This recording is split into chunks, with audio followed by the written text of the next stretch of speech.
అందరికీ హాయ్ అండి. ఈరోజు సఖీ వంటగదిలో ఇలా ఒకసారి హెల్తీగా చేసి పెట్టుకున్నారంటే నెల రోజుల వరకు కూడా తినొచ్చు. ఎప్పుడంటే అప్పుడు ఇలా మనకు కావాల్సిన టేస్ట్లో తినొచ్చు. ఇది మిల్లెట్స్తోనండి చాలా బాగుంటుంది, చాలా హెల్తీ కూడా. ఖచ్చితంగా ట్రై చేయండి. ఇది బీపీ షుగరు ఉన్న వాళ్ళు కూడా హ్యాపీగా తినొచ్చు. ఈ విధంగా చేసి పెట్టుకుంటే చాలా మంచిదండి. ఇవి సజ్జల అటుకులండి. నేను ఒక పావు కేజీ తీసుకున్నాను. కొద్దిగా పల్లీలు తీసుకుంటున్నానండి. మీరు పల్లీలు ఎంత తింటే అంత వేసుకోవచ్చు. దీంట్లో చాలా బాగుంటాయి. కొద్దిగా పుట్నాలు తీసుకొని ఒక పొయ్యి పైన మట్టి పాత్ర పెట్టుకొని ఒక 2 టీ స్పూన్ల నూనె వేసుకుంటున్నాను. నేను నువ్వుల నూనె వాడుతున్నానండి. కొద్దిగా ఆవాలు జీలకర్ర వేసుకొని మనము తీసి పెట్టుకున్న పల్లీలు కూడా వేసుకోవాలి. ఈ పల్లీలు వేసుకొని మంచిగా వేయించుకోవాలి. మీరు పల్లీలు దీంట్లో నట్స్ కానీ ఏవైనా కానీ మీకు కావాల్సినవి వేసుకోవచ్చండి. జీడిపప్పు కానీ అలా ఏవైనా మీరు తినగలిగేవి ఏవైనా వేసుకోవచ్చు. నేనైతే ఓన్లీ పల్లీలు పుట్నాలే వేస్తున్నాను. ఈ పల్లీలు చక్కగా ఆవాలు జీలకర్ర వేగిన తర్వాత నేను ఇక్కడ కారంకి తగినంత ఒక 4 పచ్చిమిర్చి ఇలా చిన్నగా కట్ చేసి వేసానండి. అలాగే చిన్నగా కట్ చేసిన కరివేపాకు కూడా వేస్తున్నాను. ఇలా చిన్నగా కట్ చేసి వేయటం వల్ల దాంతోపాటే తినేసేయచ్చు. చాలా బాగుంటాయి. పెద్దగా అయితే తీసి పక్కన పెట్టేస్తారు. అందుకని ఇలా ఇవి పచ్చిమిర్చి ఇది కారాన్ని బట్టే వేసుకోవచ్చండి.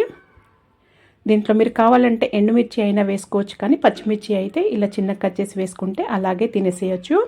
అందుకే ఈ పచ్చిమిర్చి వేస్తున్నాను. కానీ ఈ పచ్చిమిర్చి కరివేపాకు మంచిగా వేగాలండి. అలాగైతేనే నిల్వ ఉంటాయి. ఇలా లో ఫ్లేమ్లో పెట్టుకొని మంచిగా వేయించుకోవాలి. ఇప్పుడు దీంట్లో రుచికి తగినంత ఉప్పు వేసుకోవాలి. ఒక 1/2 టీ స్పూన్ సరిపోతుందండి, ఎక్కువ అవసరం లేదు.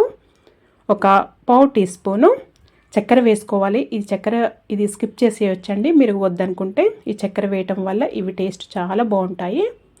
ఇలా మంచిగా వేగిన తర్వాత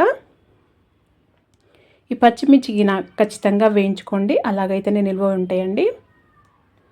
ఇలా మంచిగా వేయించుకున్న తర్వాతనే ఇప్పుడు మనము ఇది సజ్జ అటుకులు వేసుకొని మంచిగా లో ఫ్లేమ్లో పెట్టుకొని ఒక 3-4 నిమిషాలు వేయించుకోవాలి.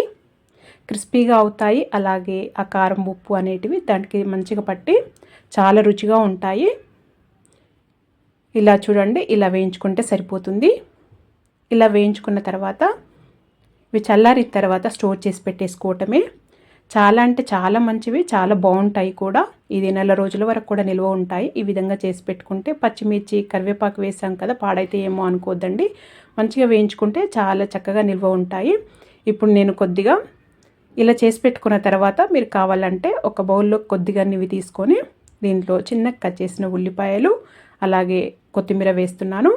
కొద్దిగా నిమ్మకాయ వేస్తున్నానండి. నిమ్మకాయ జ్యూస్ ఇలా పిండుతున్నాను, ఒక పావు చెక్క. మీరు కావాలంటే టమాటాలు చిన్నగా కట్ చేసిన టమాటాలు అలాగే కుకుంబరు అవి కూడా వేసుకోవచ్చు. కీర దోసకాయ మీకు ఏవి అయితే వెజిటేబుల్స్ తింటారో అవి వేసుకొని అంత చక్కగా కలుపుకొని మీరు కావాలంటే ఇంకా కారం ఉప్పు ఇంకా దీంట్లో చూసుకొని వేసుకోవచ్చు అండి. నేనైతే ఏం వేయట్లేదు.